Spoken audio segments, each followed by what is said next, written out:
Why do you say that, Father?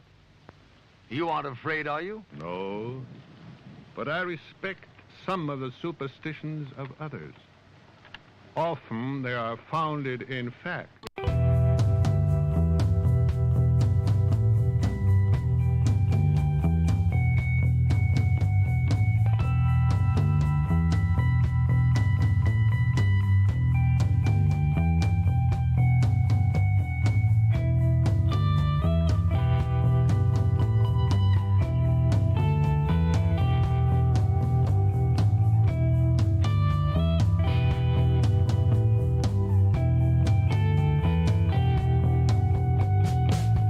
Broadcasting live from our Sanctum Sanctorum in Venice, California. This is the Sixth Sense Society. I'm your host, Krista, here with our producer, Michael, and today we welcome back to the show Jacqueline Delibes.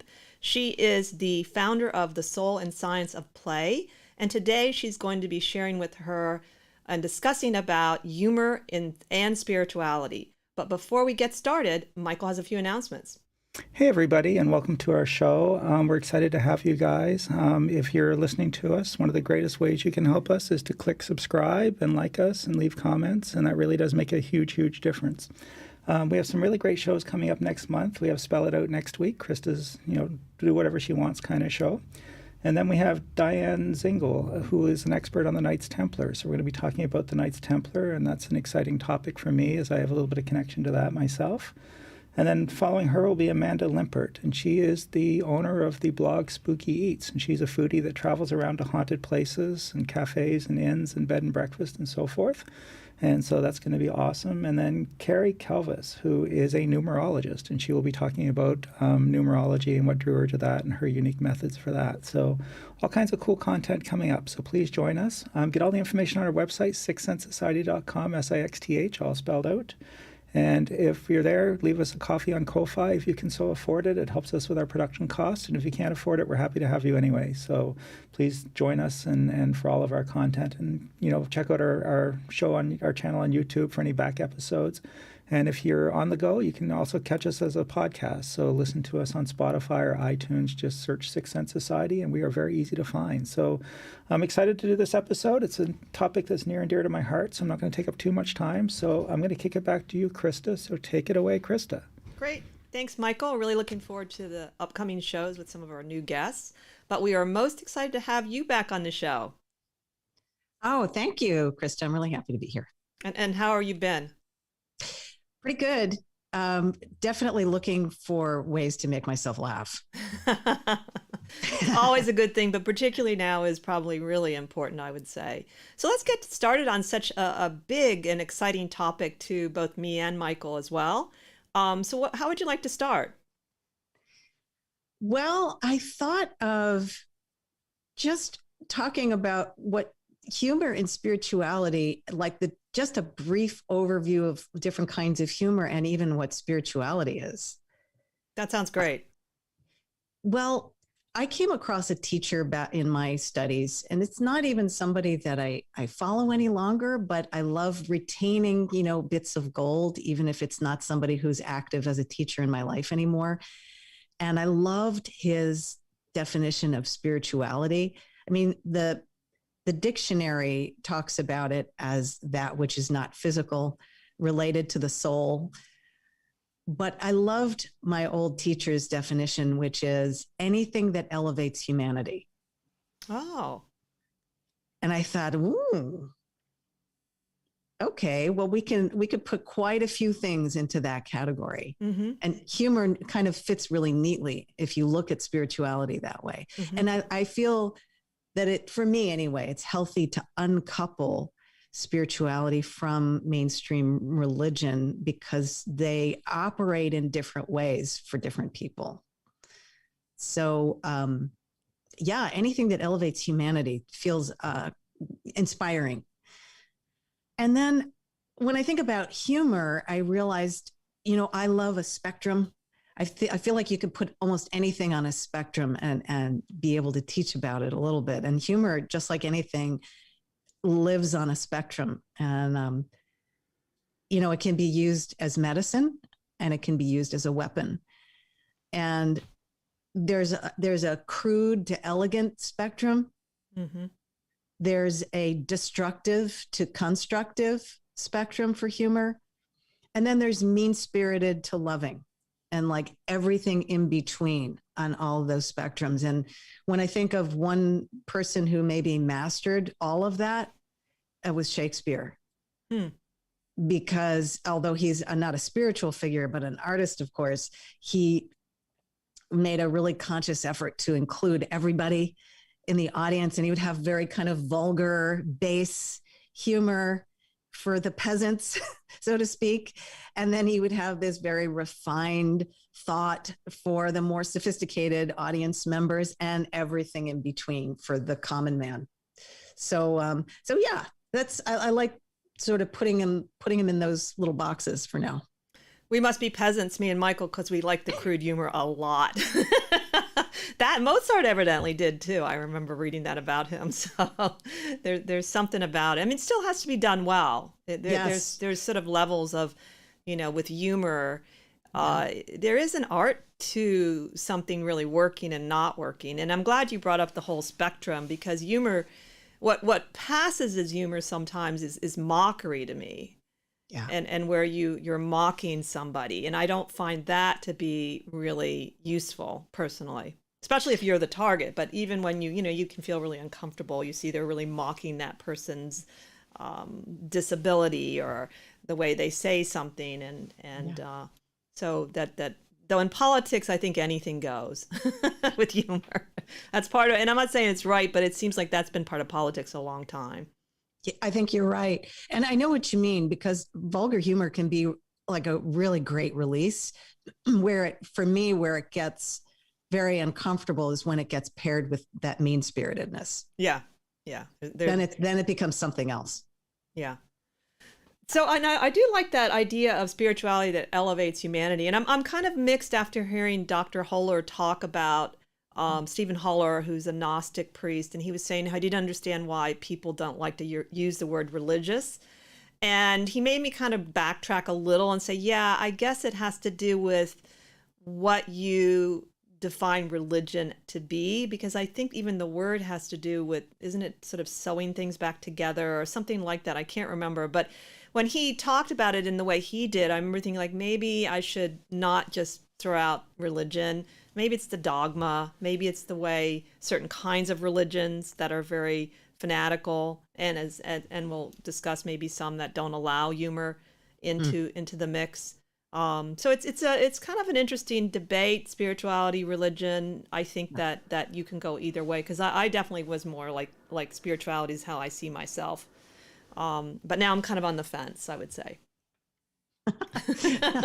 So, I can't remember his argument, but it was actually a fair argument. I was like, okay, maybe I should rethink this a little, and also he's a very interesting person that probably would embrace that concept you just said about what spirituality is, that elevation, because he's really into Jungian things and the Gnostics, and so I think it probably depends on, I guess everyone uses the words differently. I think people use the words differently, but what I've been noticing is that sometimes, like myself just now, or anybody, when we kind of use religion in that way, it's a shorthand for the abuses that have come out of religion, I think. And so I even see it online. There was a great quote by Amanda Gorman, who was the poet laureate at the inauguration. She's so young. And she wrote about not wanting her art and the quantity that she produces to be under the yoke of capitalism. And a friend of mine said, well, I'm a commercial artist, so how much I make does matter. And I still want to, and I said, I think when capitalism comes up as a concept and it's shorthand and it's a quick little bite, what's really being meant, maybe being meant is the abuses of capitalism. And I think that religion, that's a shorthand that happens. That's a very good observation. I think you're absolutely right. And we have to ask, is that really fair? But it's human. It's a very human thing. Yeah, sure. So let's talk about some of your sort of own personal experiences with humor and healing. And are there some stories you'd like to share? Yes, I have some good ones, I think.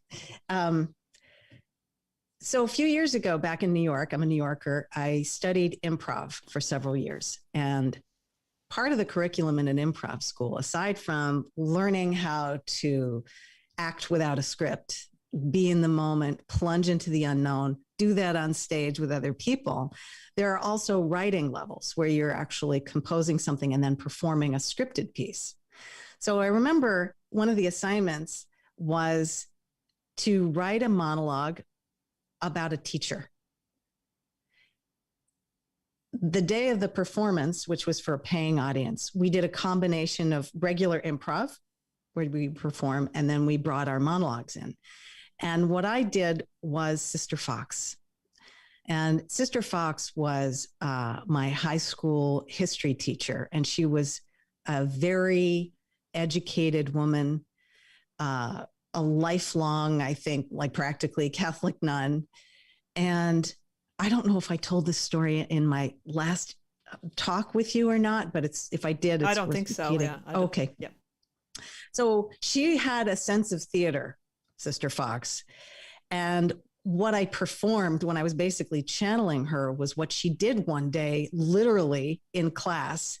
She got up on top of the desk. And when I say got up, I mean, so she was then, 9 feet tall. She stood on the desk, clasped an imaginary sword, because we were talking about the Crusades, and acted out being a Christian soldier in the Crusades. Wow. And she took the sword and she said, and she acted out, in the name of Christ Jesus, I kill thee. And I thought, what just happened? A Catholic nun was pointing out to us the hypocrisy of the church in an incredible way. And then, as part of the performance, I just looked at the crowd as if they were my class and said, why? And maybe not funny in this moment, but it was comedic the way I did it, because it was also so dramatic, but yet very funny. And I just thought it was an incredibly intelligent way to use humor to educate young girls about the hypocrisy of a church from a freaking nun. Yeah, and you don't really I don't associate humor in Catholicism. In fact, one can argue the opposite, is that they at least have periods of time they took themselves very seriously with things that maybe, caused a lot of pain and suffering, and they don't seem to have a good reputation. So that's very interesting. Yeah, she was a character. There was another story another two little anecdotes. One is about 9/11. I, with no harm whatsoever, the morning of 9/11, my subway pulled into the World Trade Center in between the first and the second plane hits.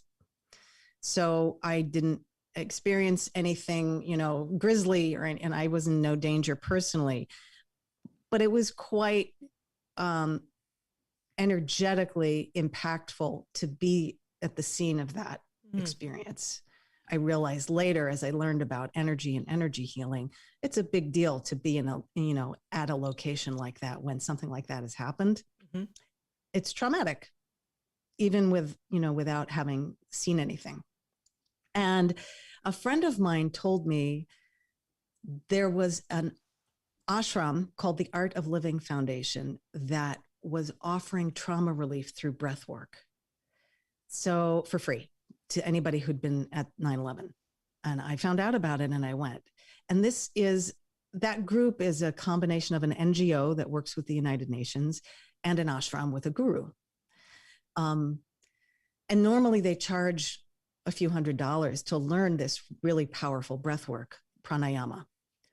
And I went and I became for a while a regular, and it really did have incredible stress relief because, as you probably know, really deep breath work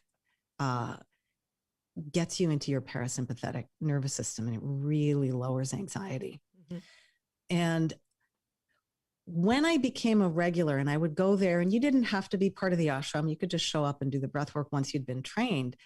And what I noticed, which was fascinating to me, was that an expected part of the release process and the trauma relief process was spontaneous laughing. And or spontaneous crying, I should add. What happens when you, as a regular user of a particularly powerful type of breath work, and this one's called the Sudarshan Kriya, the prana, the air, it's like it works on our system to release issues in the tissues. And we have what's called a kriya, which is like a release of energy. And I remember finding it really cool and fascinating that you'd be in essentially a spiritual environment where then we would meditate together and chant mantras, typical ashram. And there was an expectation and a real embrace of that you might have a laughing kriya and that it's energy releasing. And just, it's really sort of this divine experience. And it's really amazing. And suddenly at different parts of the room, you'd hear laughter or you might hear tears. And I thought that was really amazing that was just expected. That is a little unusual. I know the tears part from my training in sort of Buddhist meditation, that your heart, when it opens, can feel just really tender. And Trungpa Rinpoche always talked about it in this really nice way, and tender and raw, even if you're not sad. That there's this, and but recently I've been doing this qigong exercise I found on YouTube, and there's the C17 point in the middle, like underneath your sternum, and you put your fingers there against it, and you force yourself to laugh. And it actually works. Now she's doing it in it's Yochi is the YouTube channel. She's laughing, so maybe it's a little easier. But I thought at first, well, this is going to be hard. And there's a whole, I guess, like you're talking, a whole physiological thing that happens starting at this point.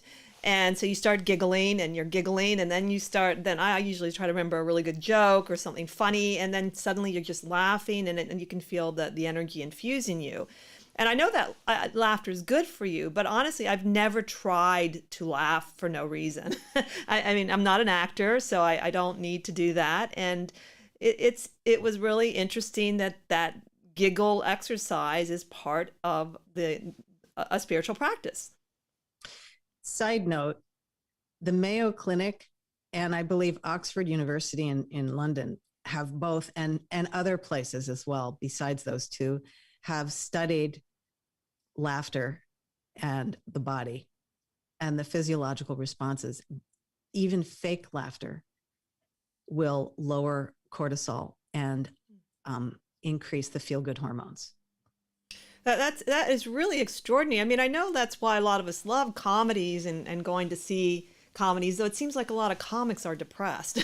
So I don't know what that's about. Not necessarily comedy troupes, but single comedians you'll find often struggle with their own health issues, and making people laugh doesn't heal them necessarily, which is interesting. But that's a little off the topic in terms of humor and spirituality. And let's talk a little bit about maybe you wanted to, I know, spend a little time with the European history of humor and spirituality. Well, from my brief survey, I will say, but yeah, I looked at a little bit of research, and just over the past, like, less than 1,000 years, several hundred years, in the rise of Christianity, and actually, I should amend that to before that, when Plato was active, which is maybe 400 years before Christ.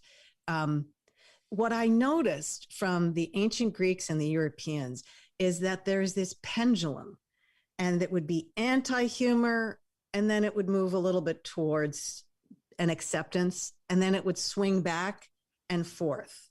So that's what I noticed. And the net that I got was a real ambivalence. The word humor is also interesting.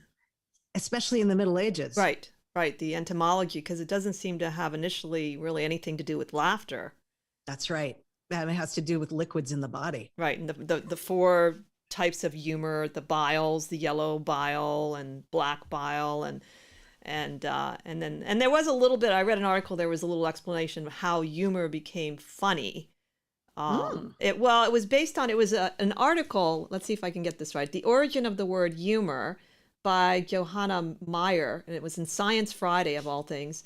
And at some point, each of those four humors were certain personality traits, which were often depicted in plays. And that they would be such, characters that after a while they became kind of funny. And that's how the word humor became associated with laughter and humor. It was, according to this article, it was Elizabethan era plays. And they would capture that one personality trait. Now, of course, we have how many, 16 personality traits. But I thought that was interesting. And it initially it had to do, though, the humors had to do with healing. Balance of humors in the body. Yes. And that evidently was innovation, because that they were looking at the body in a different way. So the humor, the idea of the word humor actually was really interesting, its evolution. I think they didn't start using it until like 1300 or something like that, the word. But what else did you discover about the European history? The ambivalence, you were saying? Yeah. Well, so Plato associated laughter with a loss of self-control. And then in his Poetics, Aristotle found laughter to be lowly. Really? And yes, although Plato was more anti-laughter than Aristotle in whatever degree. But it was really interesting because in the philosophers who, and I'm not an expert in philosophy by any means, but I think there was this reverence for the mind and for reason, and that the body was considered lower and laughter was of the body and therefore to be controlled. And it's pretty similar in the Christianity of the day as well, where the spirit was to be revered and the body was to be controlled and managed. Same reasoning, that laughter was of the body and therefore not correct somehow. And there were I made some notes. There were Greek, Jewish, and Christian ascetics who thought that an ideal human never laughed. What? And a lot of this, again, seemed really connected to this attitude towards the body. And that the body had to be mastered. And that. Well, it's so interesting. You look at, like, I don't know, people that are evil. If you want to, there have been people I think that really are evil. They don't seem to laugh very easily. Interesting. I don't know. You think of Hitler. Do you ever think of Hitler laughing? No. I mean, No. It's and maybe he did, but there's hardly, I don't know if there's any pictures of him. There's nothing, and then you look at Obama, who goes on Saturday Night Live. So what a difference, right? Someone that believes in laughter and humor and goes along with things. And that's, I'm sort of depressed that Plato and Aristotle were like that. I didn't know that. I didn't either. But then there were swings in the other direction. So in the Gnostics, in the myths, laughter was seen as a little bit more acceptable. And the reason was there was the beginning of the recognition that there was a difference between material reality, what people's lives were like, and this spiritual aspiration. And that incongruence seemed like a good reason to laugh. And there was the beginning of the recognition there that it maybe had some value. And then there was a really interesting shift in the Middle Ages. But I'm going to, before I tell you that, I just refer to New York in the 80s and 90s. There was a club in Chelsea called the Limelight, which was on 20th and 6th Avenue. The Limelight was a nightclub that was in a deconsecrated church.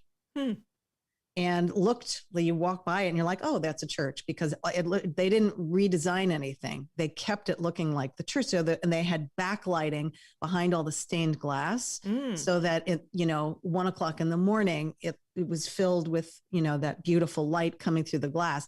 But it was a New York City nightclub in a gay neighborhood, and it was like debauchery 101. And there were drugs and alcohol and lots of sexual activity, probably. I never went. And what it's old is new again, because what I found is in the Middle Ages, there was a mock religious festival that took place in the church that was created by the subdeacons, which are kind of on the low status end of church personnel. And it was called the Feast of Fools. Ooh.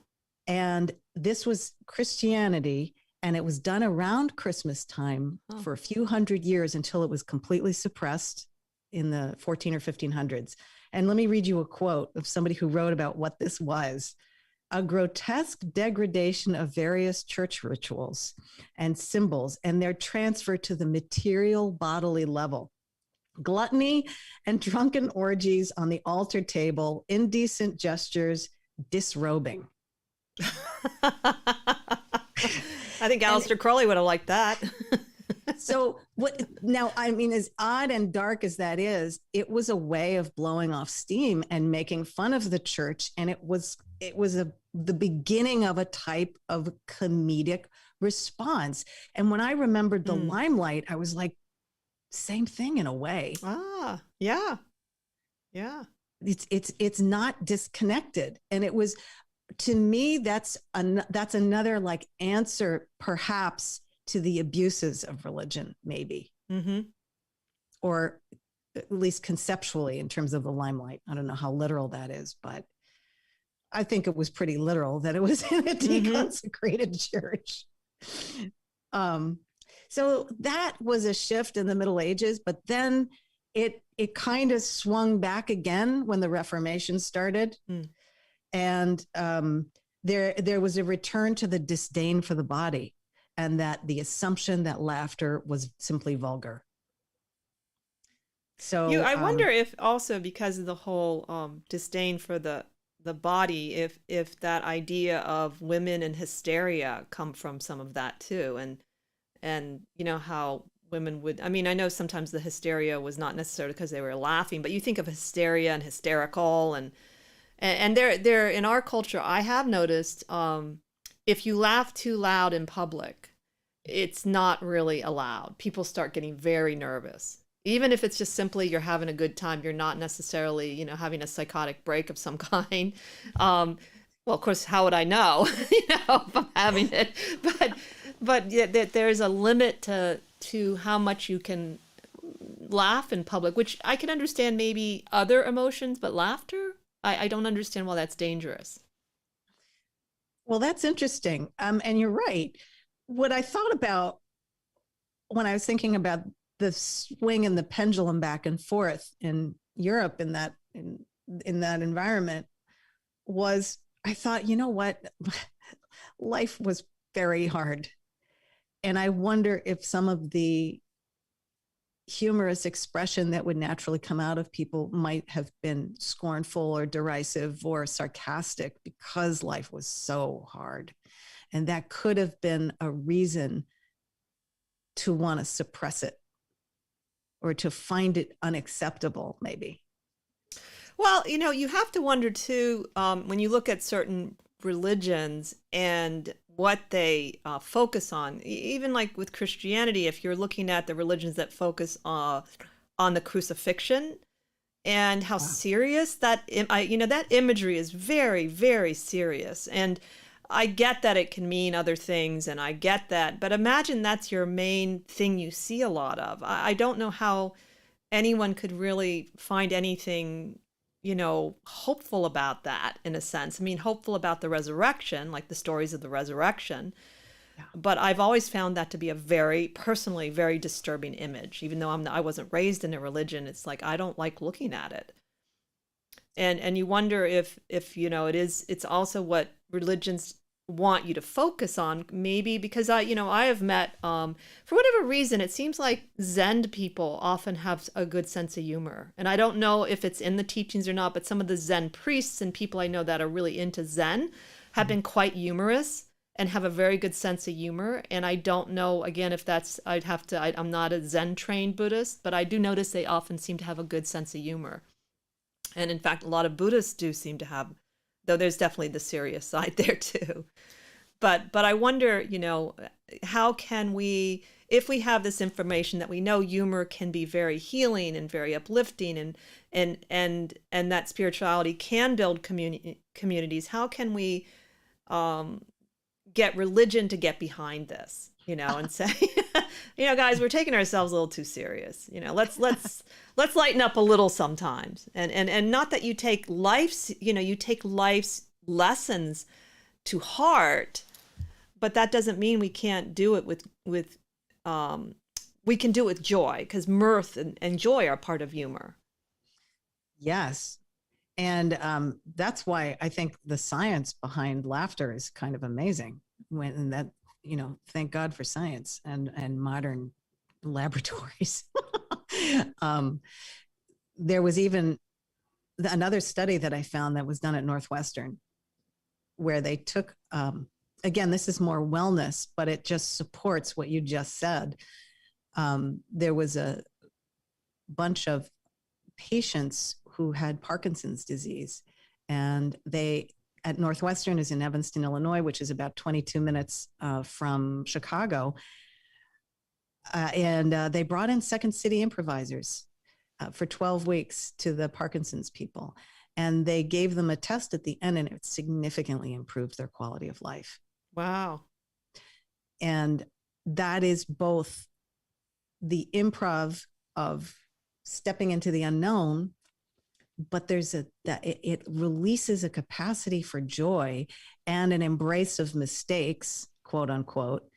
And it gives rise to a lot of comedic, absurd situations. So it's used much more in healing environments. But I did become aware when I looked at Hinduism, and now, although I didn't go to the Art of Living ashram, I did go to another ashram in the 90s. I was seriously part of an ashram, even though now I believe it was because it was maybe a past life memory of being comfortable in a cloistered environment or something. Because when I think about it now, I really don't want the control of a guru. But it's the decision I made at the time. And there's some really lovely things about being in an ashram environment. And in Hinduism, there's a real tradition of acting out fables and morality plays and doing puppet shows and having actors kind of come on stage and acting things out. And it's very lighthearted and very wholesome and really lovely. And because there's a lot of ritual and jewels and jewel tones and sparkles and candles and incense and quartz crystals and stuff, it's sort of a very theatrical environment. And the other thing, I remember my teacher, and this is pretty standard for other paths as well, would tell us these tales that were often very funny. And she would use Sheikh Nasruddin. Sheikh Nasruddin is a kind of like a stock character for that type of storytelling in an ashram environment. And he's kind of the dunce of the universe. And he makes all kinds of mistakes. He's the one who gets scared of a snake and then realizes it's just a piece of rope. And he's supposed to be the stand-in for us at our least conscious moments. So we can laugh at him and the silly things that he does, but we're kind of releasing that and laughing at ourselves at the same time. The other thing that I noticed just from my own experience about Hindu and ashram environments is that there's so much humor in Autobiography of a Yogi by Yogananda. And it's sprinkled throughout the book. And one of the stories, I've read that about 4 times, I think. And there's one story that Yogananda tells about the cauliflower thief, that his master, his guru, could see through his remote vision. They were off walking somewhere. He said, "Oh, somebody's stealing a cauliflower at our home." And the master kind of redirected the guy somehow. Mm-hmm. So that he only took one cauliflower instead of 3, and then kind of lurched off. and the telling of it was really funny. And the kind of the lesson that the master told Yogananda was basically, yes, we're spiritual and we're on this path, but you still have to lock the door. Yeah. Your vibe is not going to protect you necessarily. Yeah. I like that. Well, it's neat. I like the idea of the characters that come into religion. And they're there. I mean, there's the whole archetype of the trickster. Yes. In a lot of indigenous cultures, or coyote is one of the ones. And tricksters can also do other things besides humor. But I was trying to think about popular deities that were completely associated with laughter. And the only 2 I could think of, I had to look up the name, the spelling, was the Greek goddess Balbo, who's part of the Demeter Persephone story. And she's like this really vulgar goddess that basically came to Demeter when Demeter was so upset, and she stopped everything from growing, and they didn't know how to get Demeter to allow things to grow again. And she meets this really vulgar goddess that tells jokes through her butt or something crazy.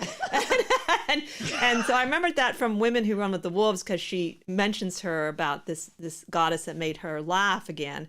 And then, of course, there is the Hotai, who's the Japanese Shinto god. Everybody knows that laughing Buddha. That's the Shinto god, and associated with happiness, laughter, and the wisdom of contentment. I remember thinking, like, what is the name of that Buddha that's always laughing with the big belly, you know? And so there's a couple, but again, you wonder why there aren't more of equal status. And you think of all the famous, whether you're looking at the Greek or you're looking at Irish, or they're very serious, these deities, and there's a lot of like jealousy, and there's a lot of fighting and love, but the humor is not as strong. I'm wondering if perhaps it will be a sign of our evolution when humor becomes more powerful in the deities themselves, that we worship more humorous deities than less. And does that mean we're really getting it then? You know? I'd love to see that. I hereby declare that is the truth.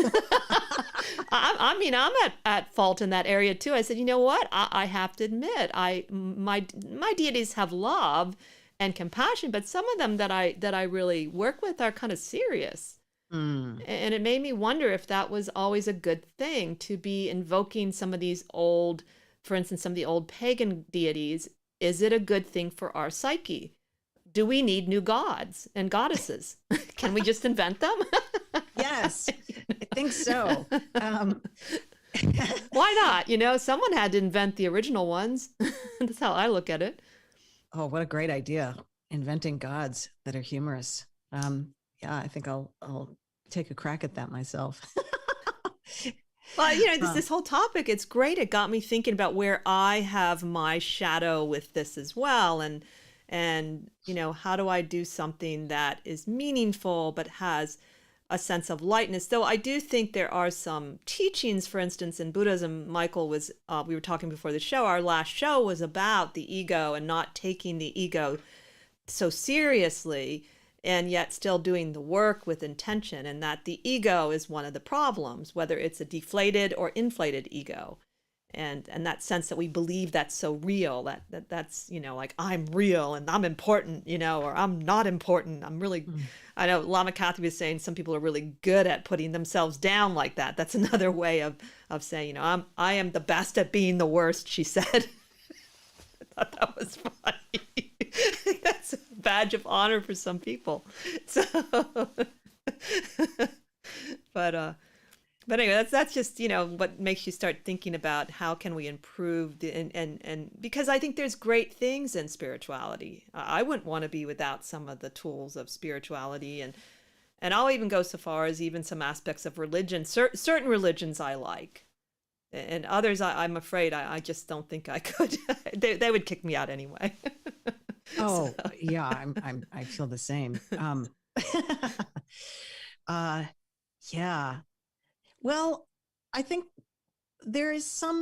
I find there's some pleasure, like when I was at the ashram, even though I left it, there was real pleasure for me, at the reverence of hooking into something that had awe and wonder, that is not so overly serious, but it is a different vibration than humor. Mm-hmm. And I loved that kind of really reverential, because there's some kind of respect embedded in that I loved, and that is deeply altruistic at its best, and really loving and really compassionate, and that's very caring, mm-hmm. in a detached way somehow yet.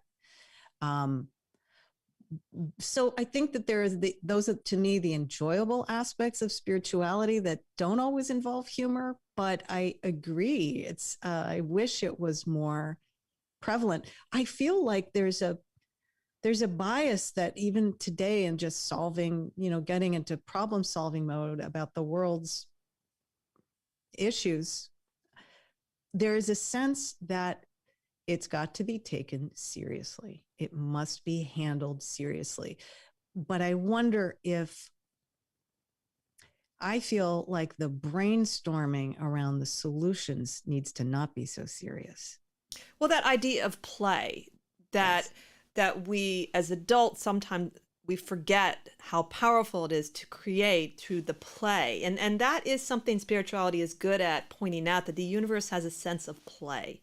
Yes. And that sometimes it is humorous play, but the idea of just play itself, and really allowing that space to open up. I agree with you completely. Using that word can sometimes shut down the creativity that's necessary for these problems are complex. A lot of the big problems are complex.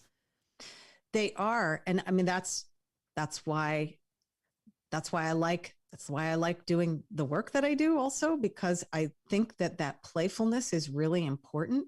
And I feel like this also connects to intuition, and allowing play to access intuition as well. I think those are connected. Mm-hmm. And then, and then I think we have access to solutions and intuitive hits of wisdom that we can't even get close to if we're shut down in intense seriousness. Yeah, I totally agree. And of course, it's okay to go through serious moments and to have those deep, serious things happen. That's part of being human. It's just not maybe that being the only tone that we have in life, that we at some point, even amidst like the pandemic, I realized I needed to laugh more. And so Michael and I have binge watched at least 2 major comedies. We watched The Office, which we'd never seen, and there were scenes in there. I love physical comedy. Yeah. And it was so healing. And so that idea that, at some point as a human being, like, okay, I've been in this like serious state, I need to balance it. I need to find some humor, and I'm going to find it in what makes sense for me, because it'll be different. People have different tastes in humor, and that's perfectly fine. Yes. And so I think it's not going to take away from spirituality. It's going to perhaps even bring some spirituality back to life. I mean, if you think about, a lot of people don't go to religious places anymore. I don't think that personally that's the answer. I don't think we're going to throw away some of these religions that have been around forever, but they need something, a breath of fresh air, something to bring it to life again. And humor does that. It brings things, the way you laugh. I know it's very good for the organs, for instance. If you can over-cry, but you really can't over-laugh. It massages you internally. As far as I'm not an expert. I do remember reading that at one point. And I do remember a story of a woman that healed herself. I think she had some kind of cancer by laughter. I mean, she was getting other treatments, I think, but she also had a very like rigorous approach to laughter. She was going to do it every day, and it helped. I saw a similar story to that, and I'm not sure it might even be the same person, but yeah, I've heard of stories like that, and Norman Cousins wrote about that, I think. And there's even I don't follow this gentleman, but there's a really well-known Jesuit priest named Father James Martin, who's really good friends with Stephen Colbert, and is a frequent guest on Colbert's show. And Father James Martin incredibly wrote about mirth and the importance of mirth in spirituality. It's not something I've read. Again, I'm not really, but I just noticed that. And Colbert, who is, I don't know if you like him. I mean, he's not everyone's taste, but he is very funny, and he's really intellectually gifted and sort of unapologetically Catholic. That's true about him. Yeah, absolutely. So it can go together. So they can go together. There's a movie I wanted to mention too. Speaking of, really fun movies to make yourself laugh. I got a chance to meet the filmmaker in 2008 in New York. Her name's Nina Paley, and she's an animator. And she created this incredible feature-length film called Sita Sings the Blues, which is about the Ramayana, so there's like these huge pieces in Hindu literature, the Mahabharata and the Ramayana. I might be butchering the pronunciation, but the Ramayana is Lord Rama's journey, and his wife is Sita, and they were exiled. And it's this fable or true story that's told in Indian spiritual literature. And she did a feminist retelling from Sita's point of view. And it's funny. And she used recordings from a blues singer from the 1920s as a way of providing commentary. So she'd have Sita sing "Mean to Me," about being kidnapped and stuff.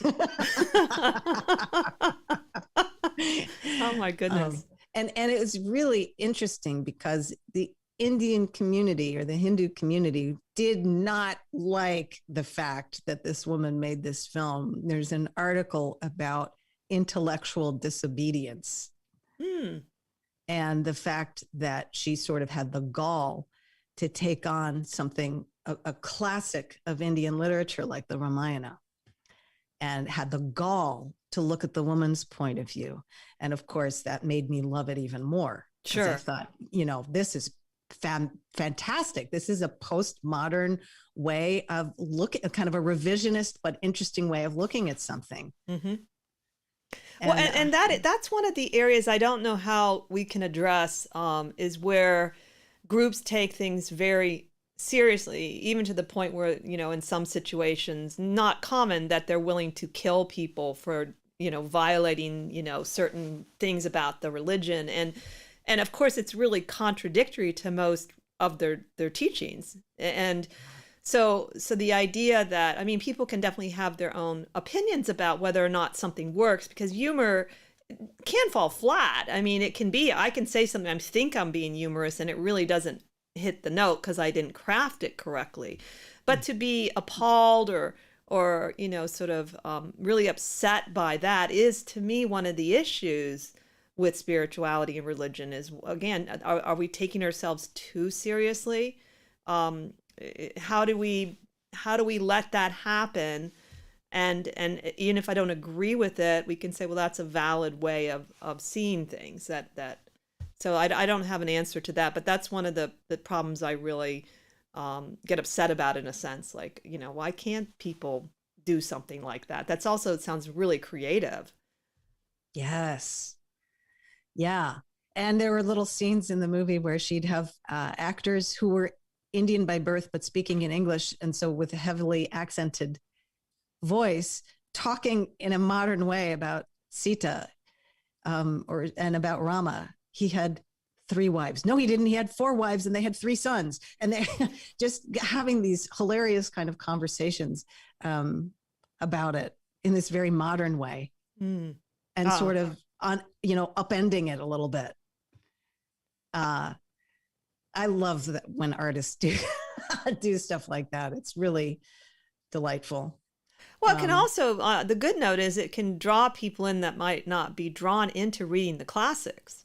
That's the other thing they have to look at. Again, that breathing some life into things so that you have a fresh viewpoint and you'll have a fresh audience, and people will be inspired to look at the original, books and teachings. I mean, I am when I see things like that. Me too. I do the same thing. If I might see something satirical and think, oh, I wonder what the original's like, and then have a look at it. Absolutely. So that it is a little short-sighted to think that it's just for the people who didn't like that film to think that it was sacrilegious or something. It's human to kind of look at things through another lens. That's what we can do now. And that's a good word, sacrilegious. What does that mean? What does it really intake to be sacrilegious? What is, to me, it has to be also a clear intention to want to denigrate a religion, to be sacrilegious and to deliberately try to denigrate it and mock it. And again, so we're looking at a difference between mockery versus humor. And there is a difference. And I think for the most part, we can tell the difference a lot of times when someone is mocking something or really trying to demean it. That's not humor. Exactly. And if you look again at that spectrum, like from mean-spirited to loving, and when I look at that piece, that's an artist who did that film, and an artist with a strong point of view. And there's no intent to demean. There's an intent to review. Mm-hmm. And I like having different voices and different viewpoints of characters. I mean, they do that sometimes in regular shows where you'll see a minor character suddenly has a really strong presence and their viewpoint's different. And I think that's very interesting, like you were saying, creatively. It's to see what hypothetically this other viewpoint is and to give it a more holistic look then. And we have, I guess, still a long ways to go with tolerance. I think you're right, and I don't know either what the answer is to get humor into spirituality as a more in a more obvious way. But I keep coming back to this. What feels like the biggest problem is the thing that we always fall into is separation, where we feel separate. We feel separate from the divine, separate from each other. Separate, and the modern era has done nothing but compartmentalize and silo everything so that we forget that we're all connected. And that's where these things get lost in the shuffle, where humor falls to the wayside because we forget that we're connected. I feel like there's something there, that reconnection, even moments that we can get of wholeness make us. Then it seems natural to have humor and spirituality. And then it's just the same actually as the way in which sexuality has been completely segregated out of spirituality. To me, it's almost the same energy where you're like, nope, that's not okay. Nope, that's not okay. It's all that separation. Yeah, no, that's a really good point. And I agree. It does seem like, except for, again, certain particular religions with sexuality, but they're more modern, like maybe the pagan community embraces more of the sexuality and witchcraft. But I agree with you. And then again, you're talking about the body and that one of the things that's consistent in a lot of religions is the idea that there's something wrong with the body. And that then is reflected with how we treat the earth. Yes. And I completely disagree with that. And it's still something you have to keep unraveling in a society like ours that has that overlay of Judeo-Christian beliefs. Even though I wasn't brought up that way, I still experience some of the beliefs of that. And having to really, as you get older, especially, your body has so much wisdom, natural wisdom, and it can help you. And it's a good thing. And it's a rare thing, according to at least certain Buddhists say it's rare to have an incarnation and how precious. Thich Nhat Hanh talks about the body in a really lovely way, that you have to really start with self-love. He says you start with the body, and you think it is your vehicle to do everything. your vehicle if you want to say, okay, I'm going to be even a nun in this life, but my body is going to be the one that's going to help me a lot. And all of us, I think, forget how important and what the body does. Our feet, how many steps have we walked in this lifetime? And I do. And having to really teach ourselves that the body is a good thing and we can trust the body. But I feel like religions have made some, I think, mistakes about the body personally. And they're pernicious beliefs that remain. Yes. Yes.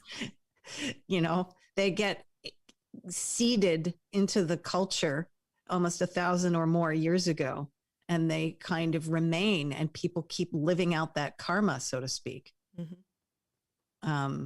Or revisiting that idea is maybe a better way to say it. Now we're getting a little close to the end, and I wanted to let people know where they can reach you. So your website, is that a good start for you? Your website, which is JDIGNITES.com, JDignites. It's what I meant with that is like my initials and then the word ignites. Oh, okay. And now I see it. JDignites.com. Yes. Are there any other places they can reach you? That's a good place to start. And I'm on Instagram as my full name. It's just a lot of letters.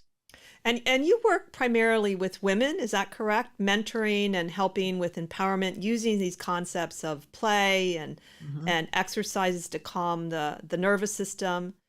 So you work both, it sounds like one-on-one and also with groups. Exactly. Yeah. And I feel it's really helpful to just calm that nervous system.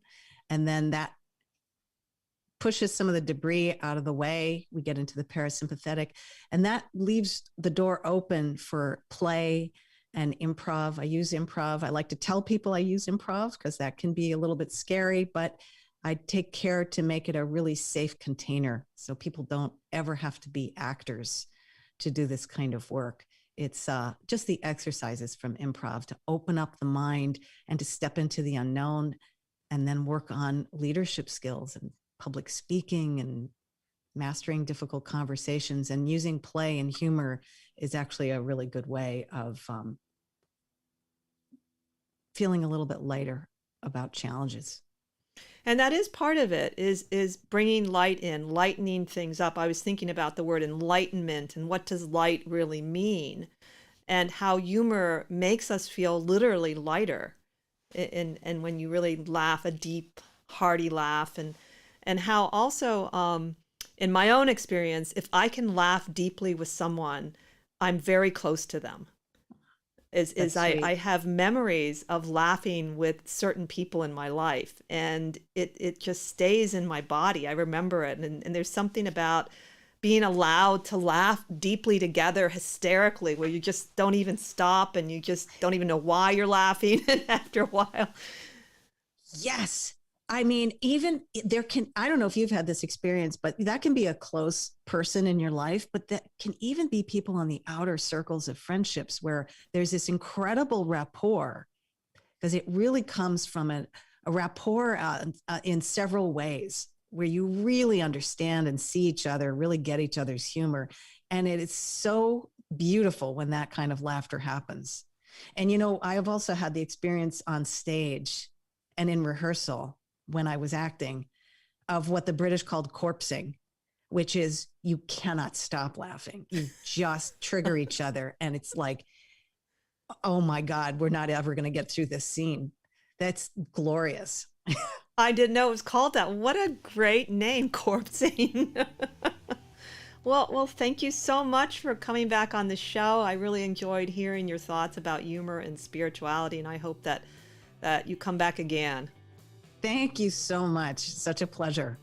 And thank you all for listening, and join us next time as we continue to explore the esoteric and the obscure together. Have a great and laughing week.